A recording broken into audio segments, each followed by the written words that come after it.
Welcome back नाजरीन, आप देख रहे हैं हेल्थ अवर। उन ख़ास तौर से नाजरीन के लिए जिन्होंने अभी अभी हमें ज्वाइन किया है, आज हम बात कर रहे हैं सर दर्द, हेडेक बहुत ही कॉमन बीमारी है। ब्रेक से पहले हम बात कर रहे थे कि इसका इलाज क्या होता है। अब डॉक्टर साहब से हम पूछेंगे कि इसकी प्रिवेंशन क्या होती हैं। जो डिफरेंट हेडेक्स हमने बात की थी और उसकी क्या प्रिवेंशन है, उसके क्या। एक कॉलर डॉक्टर साहब हमारे साथ आ चुके हैं, कॉल ले लेते हैं फिर कंटिन्यू करें। अस्सलाम वालेकुम। वालेकुम सलाम। जी, कौन सिस्टर कहाँ से बोल रही हैं? जी मैं फातिमा पीटर से। जी फातिमा, कहाँ से आप बोल रही हैं, कहाँ से कॉलर हैं आप? मैनचेस्टर से? ना पीटर ब्रा। अच्छा जी, बहुत बहुत शुक्रिया आपकी कॉल का। जी सवाल कीजिए, क्या सवाल है आपका बहन? डॉक्टर साहब मेरा सवाल है कि मुझे तकरीबन 3-4 साल हो गए हैं कि मेरे सर में ऐसे दर्द शुरू होता है कि पहले मेरी आंख के आगे आपको होता है स्टार स्टार से आते हैं। जी जी जी। एक साइड आंख की एक साइड से शुरू होते हैं और फिर पूरी आंख के आगे आ जाते हैं। अच्छा अच्छा। फिर एक जिस तरफ से होते हैं, पहले ये होता था कि दोनों आंखों के आगे आते थे, अब ये अच्छा। एक आंख के आगे आते हैं ना। तो अगर लेफ्ट पे हैं तो राइट में जैसे वो स्टार खत्म होते हैं ना तो राइट में मेरे सर में दर्द होना शुरू होता है और यकीन करें 3-4 दिन जाता है। और ये पैरासिटामोल कोडोमोल ये तो कुछ भी नहीं है, इनसे मुझे बिल्कुल आराम नहीं आता। जी जी तो जी जी। कभी कोई चीज डॉक्टर कहते हैं कि ये ऐसी चीजें डेयरी फार्म की चीजें वो खाने से होता है, लेकिन मैंने ये नोट किया कि कभी ये भी हो सकता है, लेकिन वैसे भी मुझे एकदम पता ही नहीं चलता। बैठी होती हूँ, जो अगर सोई होती हूँ तो हो जाता है और आँख खुल जाती है, जितनी भी नींद पकी हो ना आँख खुल जाती है और बहुत शदीद दर्द होता है। और कभी ऐसे होता है कि दिन में 2-2, 3-3 मरतबा होना शुरू हो जाता है। अच्छा बहन, मैं यहाँ से एक सवाल पूछूंगा कि ये जो आप टिपिकल आपने सिम्टम्स बताए हैं, मेरा ख्याल है ये बिल्कुल माइग्रेन टाइप का हेडेक है आपका। जैसे कि हम ब्रेक से पहले बात कर रहे थे कि हेडेक की डिफरेंट टाइप्स होती हैं, टेंशन बहुत ज़्यादा, हेडेक बहुत कॉमन होता है। जो आप बता रही हैं कि आपके लाइट से, सितारे से आपके चलते हैं, लाइट सी आती है, इसको फ्लिकरिंग लाइट कहते हैं, और उसके बाद ये ऑरा होता है, ये माइग्रेन की टाइप मुझे लगती है आपकी कि माइग्रेन टाइप एक हेडेक होता है। जैसे हम ब्रेक से पहले कह रहे थे कि इस पर क्यों नहीं, मैं तफसील से आपको बताऊंगा। मैं सिर्फ ये पूछना चाह रहा हूँ आपसे कि माइग्रेन के अटैक के लिए कोई दवाएं आपके डॉक्टर ने दी हैं आपको? जी जो मैंने मुझे तो मैं बता रही 3 साल हो गए मैं दवाई खा रही हूँ, चेंज करते हैं हर 3-4 महीने बाद चेंज करते हैं, लेकिन मुझे कोई इतना फर्क नहीं आता। पिछले साल जब मैं पाकिस्तान गई हूँ तो मुझे 1 साल रही हूँ, एकदम अचानक आराम आ गया। अब मैं रह के तकरीबन 1.5-2 महीने, लेकिन मुझे वहाँ पे भी होता रहा है। अच्छा ये बताएं। तो मैं ले रही हूँ। जी जी। सिस्टर आपकी उम्र कितनी है फातिमा? 35। कोई इसके अलावा आपको तकलीफ या बीमारी वगैरह है? और तो कुछ भी नहीं, और कुछ भी नहीं है। सिर्फ माइग्रेन के अलावा किसी चीज़ की दवाई नहीं खाती हैं आप? अक्सर परेशान, जहनी को परेशानी तो नहीं है, कोई ऐसे स्ट्रेस में तो नहीं रहती? जहनी तो इतनी नहीं होती, लेकिन यह कि मेरा इससे जब मेरा इस माइग्रेन होता है ना, मेरी आंखों के आगे अंधेरा आता है, उसके बाद जो उससे पहले हो जाता है ना, मुझे वो सारा ऐसे लगता है जैसे मेरी मेमोरी लॉस्ट हो गई या मुझे याद नहीं रहता। जी जी जी। इस वजह से ना आप यकीन करेंगे मैं इतनी दफा अपनी थ्योरी ट्राई कर चुकी हूँ, वो मैं फेल हो जाती हूँ। जी जी। अच्छा आपके डॉक्टर ने जो है वो आपको ब्रेन स्पेशलिस्ट, न्यूरोलॉजिस्ट को रेफर किया है, जो स्पेशल माइग्रेन क्लिनिक होते हैं, वहाँ कहीं स्पेशलिस्ट के पास दिखा के आई हैं आप? नहीं वो तो नहीं किया। अच्छा ठीक है, आप प्रोग्राम देख, बहुत शुक्रिया आपकी कॉल का, हम आपको तफसील से जवाब देते हैं। बहुत शुक्रिया आप, शुक्रिया बहुत। ये डॉक्टर साहब फातिमा बहन जो थी वो पीटर ब्रा से बात कर रही थी। जो मुझे लग रहा है कि जो इन्होंने टिपिकल एक प्रेजेंटेशन बताई वो डेफिनेटली माइग्रेन की टाइप इनकी हेडेक की है। उनको और भी होता है, हेडेक के अटैक शुरू होने से पहले ही इनके सिम्टम्स अचानक आना शुरू हो जाते हैं, जिसमें फ्लिकरिंग लाइट सी और ब्लड विजन होना शुरू हो जाती है, लाइट हर्ट करती है इनको। हम ये नहीं पूछ सके कि नोजिया होता है या नहीं, और मुसलसल 3 से 4 साल से ज़्यादा इनको मुसलसल सीवियर अटैक होता है। और माइग्रेन जो है 3-3, 4-4 दिन अटैक्स भी रहते हैं, लेकिन जब पाकिस्तान गई थी तो थोड़ा इनके जो है वो इफाका हो गया था। तो इस पर आप डॉक्टर साहब रोशनी डालें कि जो माइग्रेन, इनको टिपिकल माइग्रेन है, इन्हें क्या करना चाहिए इसके लिए?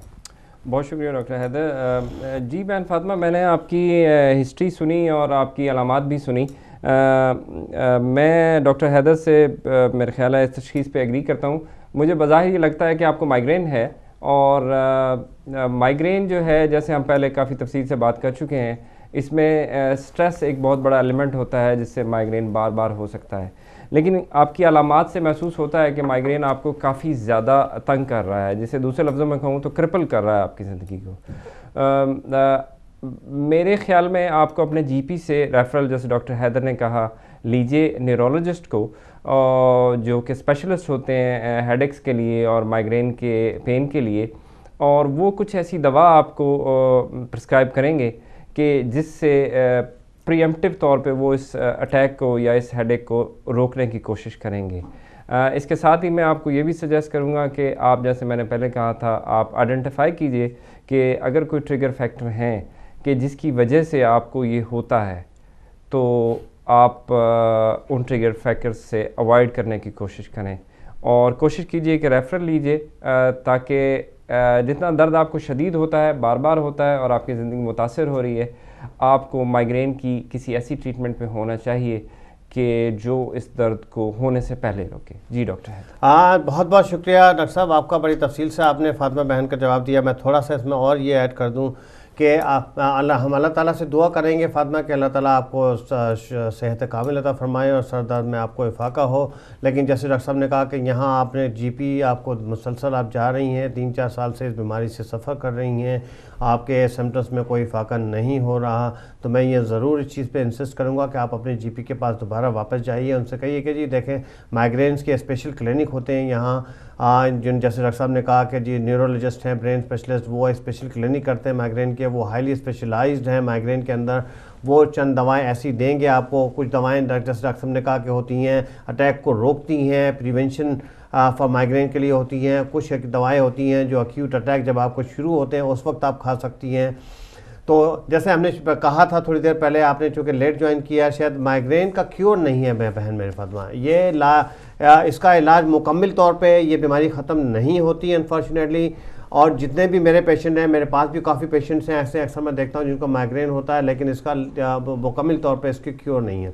लेकिन ये ऐसा है नहीं है जैसा कि आप बहुत ज़्यादा शदीद सिम्टम्स से सफ़र कर रही हैं और बहुत ही डिस्ट्रेसिंग सिम्टम्स आपके हो रहे हैं, तो इसका इलाज बिल्कुल मुमकिन है। आप परेशान मत हों और मायूस मत हों, अपने डॉक्टर से रेफ़र करके ज़रूर माइग्रेन स्पेशल क्लिनिक को जाइए। उसमें बेशुमार किस्म की दवाएं मौजूद हैं जो आपके स्पेशलिस्ट आपको देंगे और इंशाल्लाह अल्लाह ताला उससे आपको फ़ायदा होगा, यही ज़रूर बहुत इंपॉर्टेंट है। उसके अलावा जैसे डॉक्टर साहब ने शुरू में कहा था कि हेडेक एसोसिएशन है, अगर गूगल सर्च के ऊपर आप जाएं तो उसमें हेडेक की माइग्रेन एसोसिएशन बनी हुई हैं इंग्लैंड के अंदर, उसके ऊपर बेशुमार मालूमात पड़ी हुई है माइग्रेन। गूगल के ऊपर आप माइग्रेन एसोसिएशन या हेडेक एसोसिएशंस की ऊपर जाएं, patient.co.uk एक बहुत ही मुफीद वेबसाइट है जहां से आपको इंतहाई मालूमात मिल सकती हैं, आप पढ़ सकती हैं उसमें अपनी अलामात के बारे में, और जब आप डॉक्टर से जाएं तो उनसे वो सवाल कर सकती हैं। डॉक्टर साहब आगे बढ़ेंगे, हम बात कर रहे थे अब ट्रीटमेंट के ऊपर, आपने कहा था, मैं ये पूछूंगा कि हमारे नाजरीन के लिए ज़रा ये बताइए कि अब सर दर्द तो उनको हो गया जी, ऐसी कोई तदाबीर कर सकते हैं जिससे सर दर्द से बचा जा सके? इसमें यह है कि जैसे आपने कहा था कि ब्रेक डाउन करके बताइएगा कि टेंशन हेडेक है तो उससे कैसे बचें और अगर माइग्रेन है तो उससे कैसे बचें। जी डॉक्टर हैदर, जैसे मैंने पहले कहा था कि prevention is better than cure, तो हम कोशिश करें, क्योंकि हेडेक तो काफ़ी कॉमन है, हर किसी को ज़िंदगी में एक दफ़ा almost 96% of the total population इससे सफ़र करती है ज़िंदगी में किसी एक टाइम, तो उसको अगर आप होने से पहले रोकने की कोशिश करें तो वो बेहतर है आपका। कहना मैं ये चाहता हूँ कि जैसे 2 किस्म के हेडेक बहुत कॉमन है, माइग्रेन और टेंशन हेडेक। अगर हम टेंशन हेडेक को पहले लें तो जैसे इसका नाम जाहिर करता है कि ये टेंशन या एंजाइटी या स्ट्रेस से रिलेटेड है, तो अगर आपके इर्द गिर्द माशरे में आपकी ज़िंदगी में स्ट्रेसेस हैं, परेशानियाँ हैं, तो वो आपके हेडेक का मूजिब बन सकती हैं। स्ट्रेसेस तो ज़िंदगी, स्ट्रेसेस परेशानियों का नाम है, जब तक ज़िंदगी है तो स्ट्रेसेस चलती हैं। तो मेरी आपसे गुजारिश ये होगी कि स्ट्रेसेस को अपने नर्व्स पे मुसलत होने से रोकिए। उसमें आप ये कर सकते हैं कि कोशिश करें, अगर वो सॉल्यूशन उनका कोई निकल सकता है तो वो निकालें। कोशिश करें, अगर आपके कुछ दोस्त अराउंड हैं, फैमिली मेम्बर्स अराउंड हैं, तो उनसे डिस्कस करें। शेयरिंग इज़ केयरिंग, ऑलवेज़ आपको उससे बेहतर महसूस होता है। सेकेंडली, अगर हो सके तो अपने लाइफस्टाइल में थोड़ी चेंजेस लाएं। अगर आप एक्सरसाइज करेंगे तो एक्सरसाइज हैप्पी हार्मोन जिस्म में रिलीज़ करती है जो डी स्ट्रेस करते हैं आपको, उससे आपको हेल्प मिलेगी। और अपनी नींद का ख्याल रखिए। नींद कम से कम भी, एक रिसर्च थी उसमें उन्होंने ये कहा था कि 7 से 8 घंटे आप सोएंगे तो वो आपके दिल के लिए भी और आपके ओवरऑल हेल्थ के लिए बहुत हेल्पफुल है। तो प्रॉपर नींद करें, स्लीप प्रॉपर होनी चाहिए, 7 आवर्स अनइंटरप्टेड मिनिमम, उससे आपको हेल्प होगी। इसके अलावा कोशिश कीजिए कि जो भी ज़िंदगी में चीज़ें आपको प्लेजर देती हैं, कि दोस्तों के साथ या फैमिली के साथ या बच्चों के साथ या जो भी आपकी एक्टिविटीज़ हैं, वो काम कीजिए कि जिससे आपको खुशी मिले, और ज़िंदगी को थोड़ा सा लाइटर टोन पे देखिए। इससे आपको स्ट्रेस हेडेक से निजात मिलने में आसानी होगी। सेकंड जो मोस्ट कॉमन है, जो 15% करीब है, माइग्रेन जिसे हम कहते हैं। माइग्रेन का भी जैसे शुरू में हमने बात की थी उसमें कि कुछ फैक्टर्स हैं उसके ट्रिगर फैक्टर जो कि खाने से रिलेटेड हैं, चीज़, चॉकलेट है, कुछ हमारी कम्युनिटी में इन्वॉल्व नहीं हैं चीज़ें, जैसे रेड वाइन वगैरह हैं। तो वो चीज़ें, वो ट्रिगर फैक्टर्स इन फूड जो कि माइग्रेन की तरफ लेके जाते हैं, आप उससे अवॉइड कीजिए। इसके अलावा कुछ और फैक्टर्स जैसे मैंने पहले कहा कि नींद की कमी, स्ट्रेस, नॉइज़ी एनवायरनमेंट, बहुत ब्राइट लाइट्स, या लंबे अरसे के लिए खाना ना खाना, जिससे कहते हैं शुगर लेवल्स जिसमें कम हो जाएं, ये तमाम फैक्टर्स हैं कि जो माइग्रेन को ट्रिगर कर सकते हैं। तो इन ट्रिगर फैक्टर्स से आपको कोशिश करनी है कि आप इनको अवॉइड करें ताकि माइग्रेन टिक इन ना हो, क्लिक इन ना हो।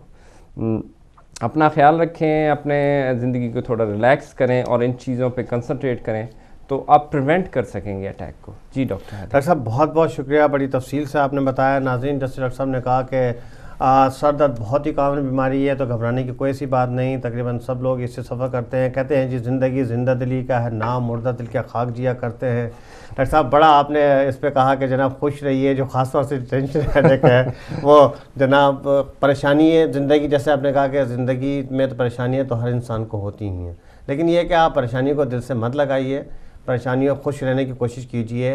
एक्सरसाइज अपना मामूल बनाइए। अगर एक्सरसाइज थोड़ी बहुत आप करते रहेंगे तो उसमें ये होता है कि आपके हैप्पी हार्मोन रिलीज़ होते हैं, जिससे आपको जो है वो सर मसल, आपके ख़ास तौर से टेंशन हेडेक जो है वो मेनली मसल स्पाज़म होने की वजह से होता है।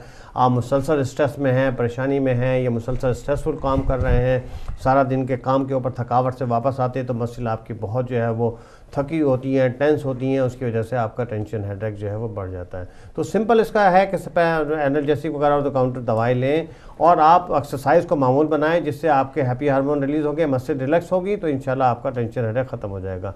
माइग्रेन के लिए डॉक्टर साहब ने बड़ा तफसील से बताया था कि जी माइग्रेन के ट्रिगर फैक्टर्स, उस पर मैं दोबारा रिपीट नहीं करूँगा। बस यही है कि इसका कोई क्योर नहीं है, लेकिन यह है कि आप इसमें ऐसी तदाबीर कर सकते हैं जिससे आप बच सकते हैं। डॉक्टर साहब, आगे चलेंगे। मैं यहाँ ये पूछूंगा, कहते हैं जी एंजाइटी डिप्रेशन पे हमने लास्ट वीक जो है वो बात की थी, और कि काफ़ी तफसील से हमने एक स्पेशलिस्ट को बुलाया हुआ था।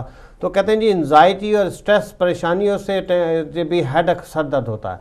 तो मैं यहाँ पूछूंगा आपके कि एंजाइटी डिप्रेशन से कोई लिंक है क्रोनिक हेडेक का, ख़ास तौर से कि जो लोग क्रोनिक हेडेक से सफ़र कर रहे हैं, जिनको एंजाइटी डिप्रेशन भी है साथ साथ में, इन दोनों का लिंक क्या है?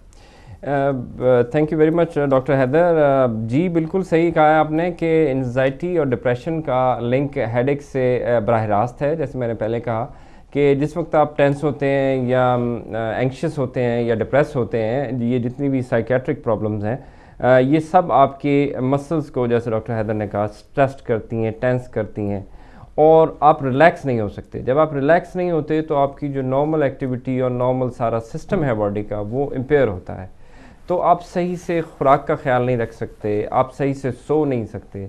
जब आपका वो पूरा नॉर्मल साइकिल ज़िंदगी का और आपके जिस्म का मुतासर होता है, तो उसकी जो अलामात सबसे पहले ज़ाहिर होती हैं वो है हेडेक।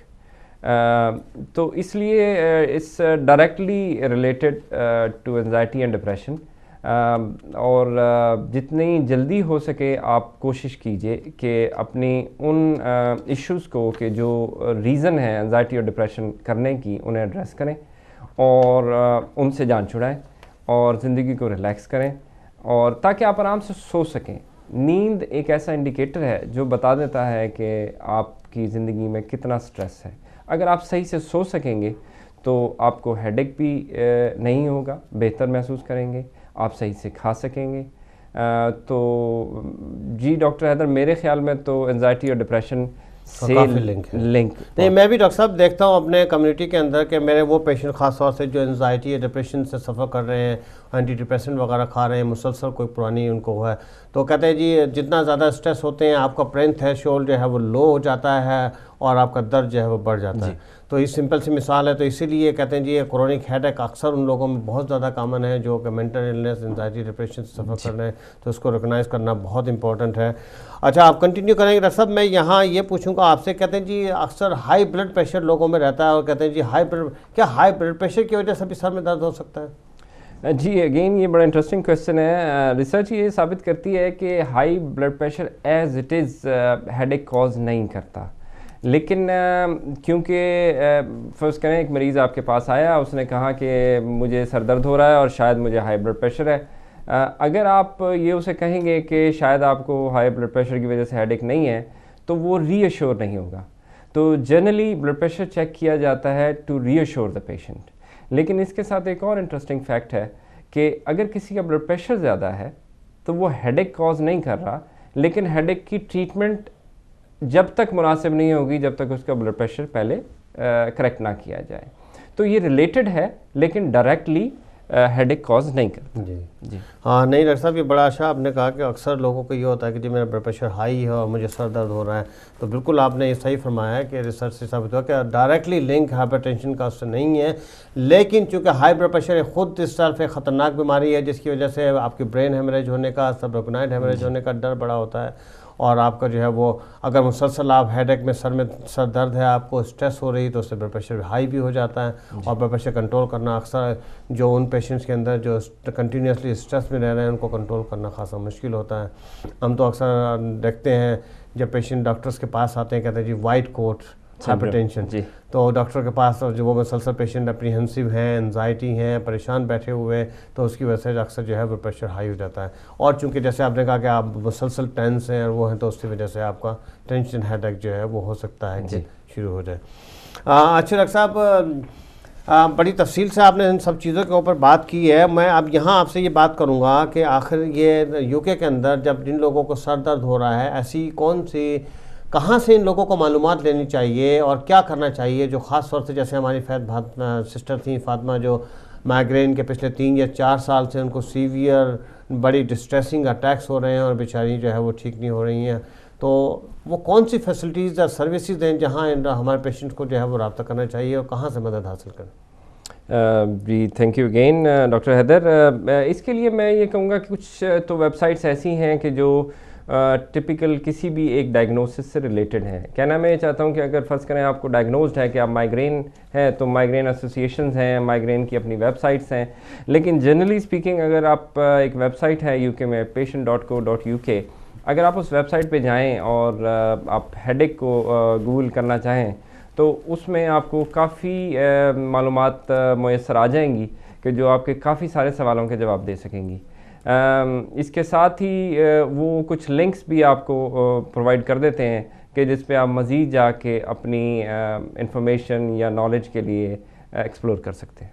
शुक्रिया डॉक्टर साहब। हमारे प्रोग्राम के अभी आखिरी चंद मिनट बचे हुए हैं, तो मैं आखिर में आपसे ये कहूँगा डॉक्टर साहब, हमारे जो है वो नाज़रीन के लिए आप क्या मैसेज देना चाहते हैं जो ख़ास तौर से लोग हेडेक से सफ़र कर रहे हैं? आपका क्या मैसेज है हमारी कम्युनिटी के लिए? आखिर में भी मैं डॉक्टर हैदर आपका और हिदायत टीवी का बहुत मशकूर हूँ कि उन्होंने हमें ये मौका दिया कि हम अपने नाज़रीन के साथ कुछ अपनी गुज़ारिशात जो हैं वो शेयर कर सकें। मैसेज मैं यही देना चाहूँगा कि ज़िंदगी जो है वो इन मसाइल से, स्ट्रेसेस से और इन चीज़ों से ही बनी हुई है। तो आप अपनी ज़िंदगी को जितना सहल कर सकते हैं कीजिए, और अगर हो सके तो अपने लाइफस्टाइल को चेंज करते हुए कुछ एक्सरसाइज को उसमें शामिल कीजिए, ताकि एक नॉर्मल जो हमने आपको बताया हैप्पी हार्मोन रिलीज़ हो और आपका जिस्म रिलैक्स हो, ताकि आप इस जो मूजी मर्ज़ है सर दर्द का, उससे निजात हासिल कर सकें। शुक्रिया। हाँ, इंतहाई मशकूर हैं डॉक्टर मेहदी हसन साहब आपका कि आप स्टूडियो में तशरीफ़ लाए और आपने इंतहाई मुफीद मालूमात से हमारे नाज़रीन को जो है वो फराहम की। इंशाल्लाह इस प्रोग्राम में फिर इंशाल्लाह आपको बुलाते रहेंगे, तो इंशाल्लाह आपसे फिर मुलाकात होगी। तो इंशाल्लाह आप शुक्रिया बहुत बहुत। नाज़रीन, मैं चंद आप जो आज के हमने बात की थी इस प्रोग्राम को थोड़ा सा हेडेक को समराइज़ करके आपसे इजाज़त लूँगा, क्योंकि हमारे प्रोग्राम का वक्त बिल्कुल ख़त्म हो चुका है। आज हमने बात कर रहे थे हम हेडेक के ऊपर। सर दर्द बहुत ही कॉमन बीमारी है, जैसे डॉक्टर साहब ने बड़े तफसील से बताया था कि जी 80% हेडेक जो है वो तकरीबन टेंशन टाइप हेडेक होता है या उसका लिंक स्ट्रेस से होता है। और बाकी 15% to 20% हेडेक जो है वो कॉमन टाइप माइग्रेन्स होती हैं। डॉक्टर साहब ने बड़ी तफसील से बताया था कि टेंशन हेडेक, ये सेकेंड माइग्रेन, ये सारी जो हैं ये प्राइमरी हेडेक्स में आती हैं, जिसमें क्लस्टर हेडेक भी होता है। जो सेकेंडरी काजेज़ हैं हेडेक्स की वो बहुत ज़्यादा जानलेवा साबित हो सकती हैं। तो मैं यहीं थोड़ा सा इसके ऊपर जो रेड फ्लैग सिम्टम्स हैं उसके ऊपर आपको थोड़ा सा रिमाइंड करा करके आपसे इजाज़त लूँगा। डॉक्टर साहब पहले ही तफसील से बता चुके हैं। डॉक्टर साहब ने कहा था कि जी वो लोग जो 50 साल से ऊपर की उम्र के हैं या जिनको मुसलसल परसिस्टेंट हेडेक है, या अगर आपकी नेक में स्टिफनेस हो रही है और आपको मुसलसल उल्टी या मतली या परसिस्टेंट वोमिटिंग हो रही है और आपका हेडेक जो है बजाय कम होने के परसिस्टेंटली बढ़ता चला जा रहा है, या हेडेक आपको नींद से उठाता है, ये वो टाइप्स हेडेक की होती हैं जो काफ़ी ख़तरनाक हो सकती हैं। अगर इस टाइप की कोई अलामत हो, आपको हेडेक मुसलसल ठीक नहीं हो रहा, बढ़ता चला जा रहा है, मुसलसल उल्टी आपको आ रही है, या आपको कोई चोट लगी है, आप गिर गए हैं, चाहे हल्की सी चोट में भी बाज़ औक़ात ब्रेन के अंदर हेमरेज होने का डर होता है, या आपको कोई डायबिटीज़ है या हाई ब्लड प्रेशर है, बहुत ज़्यादा ब्लड प्रेशर का कंट्रोल नहीं है, तो उससे ब्रेन हेमरेज होने का ख़तरा होता है। और उसके ये ख़ास अलामात हैं, रेड फ्लैग सिम्टम, जिनको हम कहते हैं कि persistent vomiting, persistent headache with not relieve with pain killers और सिंपल एनर्जेसिक, और नेक स्टिफनेस, और ये इस तरह की जो अलामात हैं ये जानलेवा साबित हो सकती हैं। अगर आपके हेडेक की ये इस तरह की चंद अलामात हों तो देर मत कीजिए, ज़रूर एम्बुलेंस बुलाइए, हॉस्पिटल चल जाइए, या अपने डॉक्टर से फौरी तौर पर रब्ता करके ज़रूर मशवरा कीजिए।